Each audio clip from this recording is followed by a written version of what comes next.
Volkswagen, which means the people's car in German, is one of the most iconic and influential brands in the world. It has produced some of the most popular and recognizable models, such as the Beetle, the Golf, the Passat, and the Jetta. It has also acquired other prestigious brands, such as Audi, Porsche, Lamborghini, and Bentley, and has sold over 250 million vehicles in more than 150 countries. But what if I told you that a brand that has been a symbol of quality, innovation, and reliability for decades has a dark and shocking secret? A secret that could destroy its reputation and trust, and cost it billions of dollars in fines, lawsuits, and damages. This is the story of how Volkswagen became the world's largest car maker, and how it also faced one of the biggest scandals in automotive history. This is the rise and fall of an empire.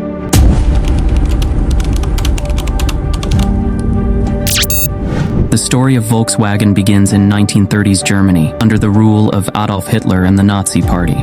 Hitler had a vision of creating a car for the masses, a cheap and simple vehicle that every German family could afford and enjoy. He wanted to boost the economy, the industry, and the nation's morale, and also to prepare for war. He commissioned Ferdinand Porsche, a renowned engineer and designer, to create the prototype of the people's car. Porsche came up with a small, round, and rear-engine car that could fit 2 adults and 3 children, and run at 100 km/h. He called it the Type 1, but it would later become known as the Beetle, or the Bug, because of its shape. Hitler was impressed by the design and decided to build a new state-owned company to mass-produce the car. He named it Volkswagen Werk, or Volkswagen for short, and chose a site near the town of Wolfsburg to build a huge factory and a model city for the workers. He also launched a savings scheme where people could buy stamps and save up for their own car. However, Hitler's plans were interrupted by the outbreak of World War II in 1939. The Volkswagen factory was converted into a military production site, and the Beetle was replaced by the Kubelwagen and the Schwimmwagen, 2 vehicles used by the German army. The factory also relied on slave labor, mostly from concentration camps, to keep up with the demand. Thousands of workers died or suffered from the brutal conditions. By the end of the war, the Volkswagen factory was heavily damaged by Allied bombing, and the Beetle project was almost forgotten.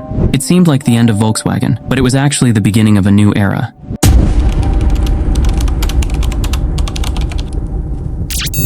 After the war, Germany was divided into 4 zones of occupation by the Allied powers: the US, the UK, France, and the Soviet Union. The Volkswagen factory fell into the British zone and was taken over by Major Ivan Hurst, a British Army officer.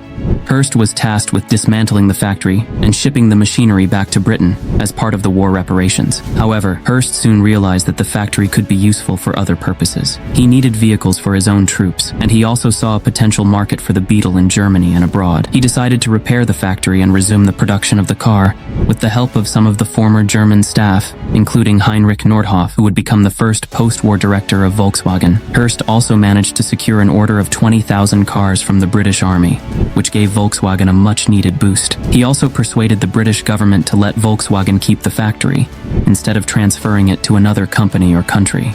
He believed that Volkswagen could help revive the German economy and industry, and also foster a peaceful and democratic society. Hurst was right. Under Nordhoff's leadership, Volkswagen began to grow and prosper. The Beetle proved to be a reliable, efficient, and charming car that appealed to many customers, especially in the US, where it became a cult phenomenon. Volkswagen also introduced another successful model, the Type 2, or the Transporter, which was a versatile and spacious van that could be used for various purposes, such as a bus, a camper, or a pickup. The Transporter also became popular among hippies, who decorated it with colorful paintings and symbols of peace and love. Volkswagen also expanded its global presence by building factories and offices in other countries, such as Brazil, Mexico, South Africa, and Australia. It also established a strong dealer network and a loyal customer base.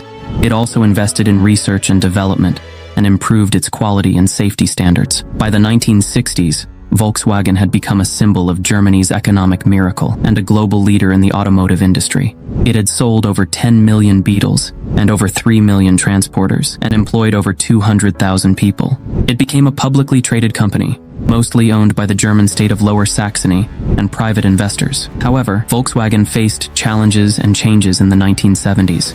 The once successful Beetle and Transporter started losing appeal and competitiveness due to new rivals like Japanese car makers, offering cheaper and more modern cars. Additionally, Volkswagen felt the impact of the oil crisis, environmental regulations, and social unrest that affected the entire industry and society.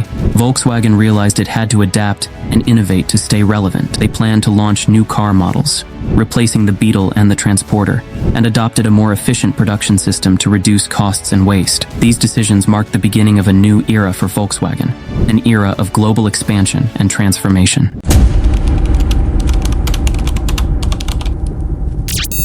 The 1980s and 1990s were decades of growth and innovation for Volkswagen. It introduced a series of new models that became bestsellers and icons of their segments. These included the Golf, a compact and sporty hatchback, the Polo, a small and practical city car, the Passat, a large and comfortable family car, and the Scirocco, a sleek and stylish coupe. Volkswagen also improved its technology and performance by developing new engines, such as the turbocharged diesel (TDI), the direct injection gasoline (FSI), and the hybrid (TSI).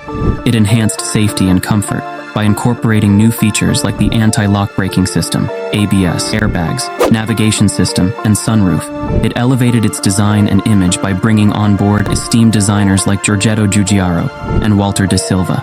Volkswagen broadened its worldwide impact by venturing into new markets like China, India, Russia, and Eastern Europe.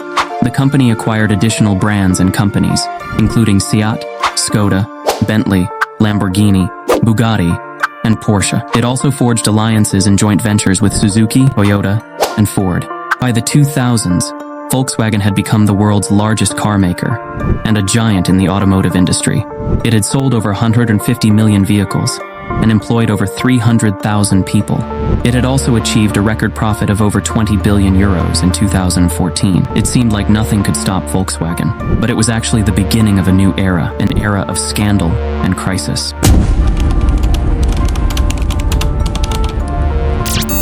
The scandal that shook Volkswagen and the world broke out in September 2015, when the U.S. Environmental Protection Agency, EPA, accused Volkswagen of cheating on emissions tests by installing a software device known as a defeat device that could detect when the car was being tested and adjust the engine performance to emit less nitrogen oxides, NOx, a harmful pollutant that causes smog and respiratory diseases. The EPA claimed that Volkswagen had violated the Clean Air Act and that nearly 500,000 cars in the U.S. were affected by the fraud. Volkswagen initially denied the allegations, but soon admitted that it had indeed manipulated the emissions tests and that the problem was much bigger than expected. It turned out that not only the U.S., but also other countries, such as Germany, France, UK, and China, were affected by the scandal, and that not only diesel, but also gasoline and even hybrid cars were involved. Furthermore, it emerged that not only 500,000, but over 11 million cars globally were fitted with the defeat device. The scandal had a huge impact on Volkswagen and the whole industry. Volkswagen faced a massive backlash from the customers, the regulators, the media, and the public, who felt betrayed and deceived by the company. Volkswagen also faced a huge financial loss, as it had to recall and fix the affected cars, pay fines and compensations, and deal with lawsuits and investigations. Volkswagen experienced significant harm to its reputation, witnessing a decline in credibility and trust, along with a substantial drop in sales and market share. The company also grappled with a severe leadership crisis, necessitating the dismissal and replacement of numerous top executives, including CEO Martin Winterkorn, who resigned and issued an apology in response to the scandal.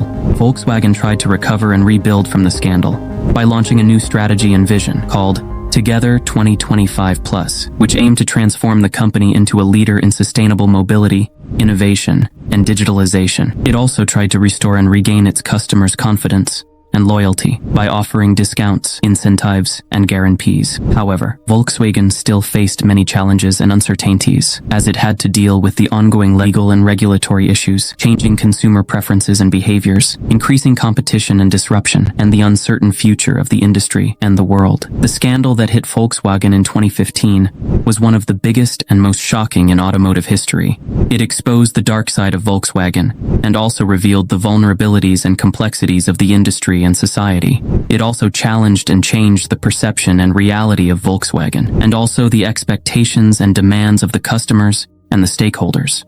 Volkswagen started as the world's largest car maker, but ended up as the most disgraced. It symbolized both success and failure. This is the end of the video. I hope you enjoyed it and learned something new. If you did, please give it a thumbs up, leave a comment, and subscribe to my channel for more amazing stories. Thank you for watching, and I'll see you in the next video.